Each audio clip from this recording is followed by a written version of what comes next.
Salut à tous et bienvenue à notre rendez-vous hebdomadaire où nous parlons de santé mentale et de psychiatrie. Donc aujourd'hui, nous avons avec nous Blandine qui va nous raconter son vécu.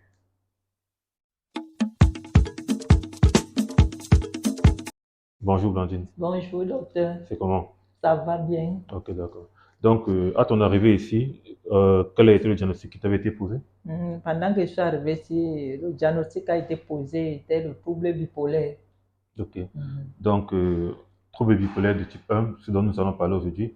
Et dans le cas de Blandine, dans ton cas, il y avait une particularité, c'était un trouble bipolaire de type 1 en phase dépressive, c'est bien ça? Oui, c'était ça. Ok. Donc, tout ça a commencé quand? Tout ça a commencé en 2017 Ok, d'accord. et les récidives étaient tout récemment en 2000. Je suis arrivée ici environ 6 mois, hein. 6 mois. C'est là où j'ai eu les récidives, je ne dormais pas Hmm. et c'est là où je suis arrivée ici. Ok. Donc, en 2017, là, ça a commencé comment? En 2017, ça a commencé, je faisais les prières, je prophétisais, je me disais que suis en train de prophétiser, dire la vérité aux gens. J'étais même agressive face aux gens qui ne voulaient pas m'écouter. J'étais agressive. euh, C'est comme ça que un temps, j'ai fait le tour des hôpitaux et c'est quand ça a repris tout récemment avec l'insomnie que je me suis retrouvée ici. Donc, en 2017, quand ça a commencé, à part le fait de prophétiser, est-ce qu'il y avait des visions? Oui, oui, je disais les visions, je disais l'avenir aux gens, prophétisais, je Mhm. disais les choses, je disais les choses, me disais vraies aux Ok, gens. ok, Mhm. d'accord. D'autres croyaient, d'autres ne croyaient pas. Ok. Et en dehors de Et ça, on a même dit que j'ai trempé. tu as trempé comment? Que j'ai trempé, comme j'étais dans l'ORDPC, j'ai trempé, j'ai mis la main quelque part. Ah, ok. J'ai raté les conditions. Mhm. Mhm. Et ce sont les qui disaient ça? Mais c'est ma famille qui disait que j'ai raté, mais l'entourage, que j'ai raté les conditions. C'est ça qui m'a rendu folle. Ok, d'accord. Et en dehors de prophétiser, de dire des visions, il y avait quoi d'autre? J'étais agressive. Bon, oui, agressif. Le sommeil, c'était comment à cette époque? Le sommeil, je ne dormais pas. Ok, Je ne dormais pas. On m'avait prescrit les produits. Le sommeil était que dès que je bois les produits, je dors. Dès qu'il y a un petit bruit, je me réveille jusqu'au lendemain, à la même heure où je dois boire les médicaments. Donc, ok. Donc, au- on va dire qu'au début, là, tu pouvais dormir combien de temps pendant une nuit? au début, là, au début, je pouvais même, s'il y a un peu de bruit, je pouvais dormir même 30 minutes dès que je me réveille jusqu'au lendemain. Donc, j'ai passé les nuits blanches, Ok. les nuits en succession blanches. C'était très difficile pour moi. À cette époque, quand ça a commencé, est-ce que tu travaillais? Je ne travaillais pas, Ok, je d'accord. faisais rien, la fatigue. Mais je veux On dire, me nourrissait avant que ça comme. ne commence, est-ce que tu travaillais? Ah, bah oui, j'ai travaillé. Je Ok, suis infirmière de profession. ok, d'accord. Mhm. Et ça se passait comment au boulot? Hmm, J'ai totalement arrêté le travail. À cause de la À maladie? cause de la maladie, j'ai arrêté le travail. Ok, d'accord. Et est-ce qu'il y avait eu des incidents à l'hôpital? Bon, c'est les infirmières qui s'occupaient parce que j'ai ma petite boîte que je gérais moi-même et ce sont mes infirmières qui sont responsables. Ah, C'est ok, elles qui géraient seules. ok, Donc, d'accord. j'ai fait environ un an sans rien faire. Et je vivais à la famille. Et je vivais à la famille. On me nourrissait comme un enfant. Je ne pouvais rien faire. Ni laver les assiettes. Je pouvais seulement me laver moi-même. On me donne la nourriture comme un bébé. Bon, maintenant, cette phase où tu te traitais comme un bébé, est-ce que c'était après que tu aies commencé un traitement ou c'était comme ça que la maladie est venue? Hmm, Pendant que j'avais commencé le traitement, rien ne changeait. Je prenais les médicaments, rien ne changeait. Donc, quand la maladie a commencé, tu as d'abord consulté dans un hôpital. Je me suis fait consulter dans 2 hôpitaux. Ok, On me faisait même, par la force, je ne voulais pas qu'on m'injecte parce que je connaissais un peu les effets du produit. Je refusais qu'on m'injecte, mais on utilisait les gros bras pour m'arrêter et pour m'injecter. ok. Et après ça, il n'y a pas... Et après ça, un temps, le produit a failli même me paralyser. C'était que quand je commence à marcher, au fur et à mesure que je marche, je sens un handicap. Je ne parvenais pas à continuer à marcher. Ok. Donc, Ok. Et en dehors des hôpitaux où tu es parti, est-ce que tu as fréquenté d'autres établissements de soins? oui, en dehors des hôpitaux, ma famille disait toujours que tu connais là où tu as trempé. On m'amenait chez les tradipraticiens. Ok. On m'amenait dans le lointain. Hein. Je refusais et on me forçait. Moi aussi, je voulais la santé. J'ai fait les rites que je ne voulais pas. On est allé jusqu'où avec les rites et les tradipraticiens? Oui, les rites, chez nous, on a un rocher sacré, Gorletouba. Ok. Gorletouba m'a mené jusqu'à Gorletouba pour me faire les rites. Là-bas, on tue les coqs, on te fait manger les nourritures bizarres. Je ne croyais pas et j'étais forcée à faire tout ça. Mhm. Ok. Et après, est-ce que ça avait fait un changement? Après ça, Je veux dire, ce qu'on a fait comme rite là, est-ce que les rites ça a là, apporté quelque chose? les rites là, ça n'a rien apporté. Ok. Un temps, j'ai même les médicaments même qu'on me prescrivait, j'ai dit un temps que je ne prends plus ni un médicament, ni rien. Je suis restée comme ça. Mais pourquoi tu ne voulais plus prendre les médicaments? Parce que je prenais les médicaments, il n'y avait pas un changement. Un Ok. temps, je partais à la prière, j'ai dit je ne prends plus rien. Donc, un temps, la guérison est venue, seule comme ça. Et pendant, c'est tout récemment, depuis 2017-18, c'est tout récemment que j'ai encore eu les rechutes. Bon, tu as parlé un moment de prière. Est-ce que quand tu allais en prière là, c'était une forme de quête de guérison? Oui, c'était une forme de guérison que j'ai parcourue dans les hôpitaux. Je n'ai pas eu de suite. Dieu a le dernier mot. Et Donc, donc, ça s'est passé comment avec les prières? avec les prières, juste, je partais, on imposait les mains, on priait, on disait qu'il faut avoir la foi. C'est la foi qui guérit. Donc, moi-même, je faisais foi en Dieu que je savais que, bon, il peut faire quelque chose. Mhm. Donc, et tu as dit, après ça, après les prières, est-ce que ça a fait une différence? Bon, quand j'ai abandonné les médicaments et tout, personne ne sait à quel moment la guérison est arrivée. Pendant que j'irais même dans la famille, un temps j'étais gênante, j'étais obligée de rentrer chez moi avec mes enfants. Et, tant que je suis rentrée chez moi, c'est là où la guérison, un bon matin, j'ai retrouvé les forces, j'ai commencé à préparer, à rendre, les enfants demandaient la nourriture que je ne pouvais plus faire. Un temps, j'ai retrouvé les forces, j'ai commencé à faire tout ce que, Ok. oui. Là, ça me... tu as combien d'enfants? J'ai 4 enfants. Ok, d'accord. Marié? Je ne suis pas mariée, je suis célibataire. Ok, d'accord.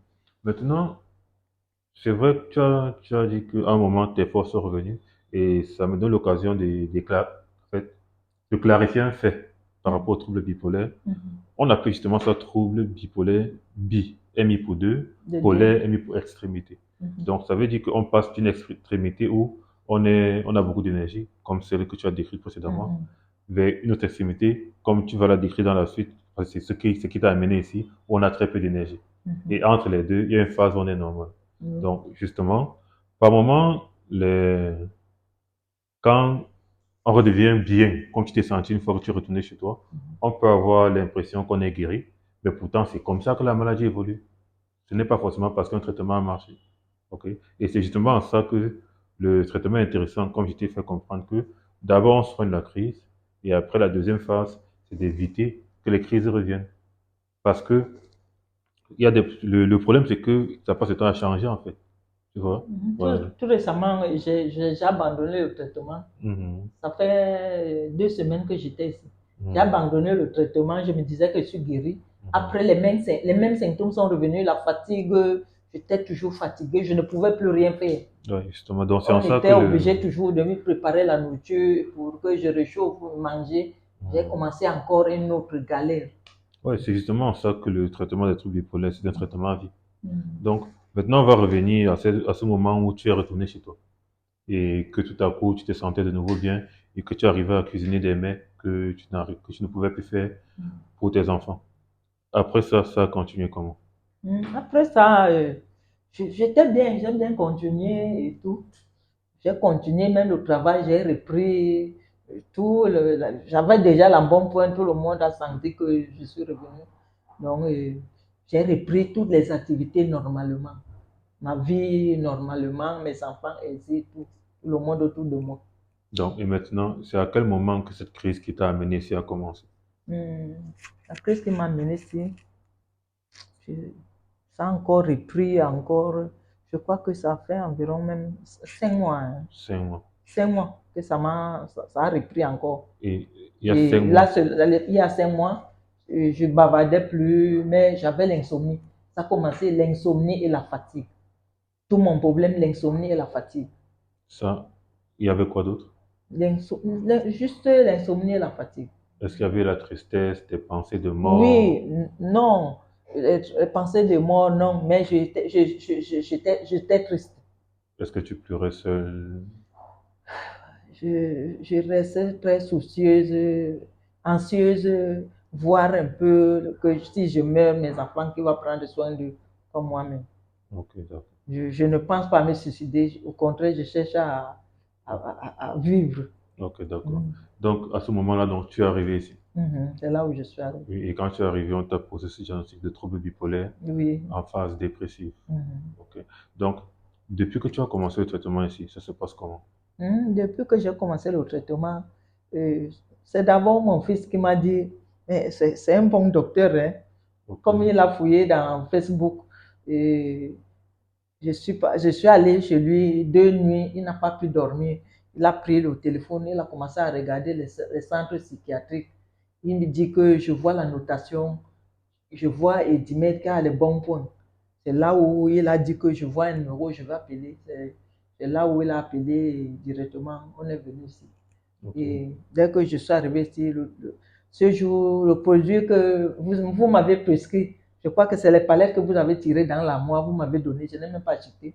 Et je n'ai pas attendu la soirée pour boire, j'ai bu à l'après-midi là. Directement, je suis allée me coucher par terre chez lui. Le sommeil m'a pris, et ça faisait longtemps que je ne dormais pas. Et vraiment, le sommeil est revenu. Normalement, c'est revenu. Et là, j'avais les petits troubles. Après, tout est devenu à la normale.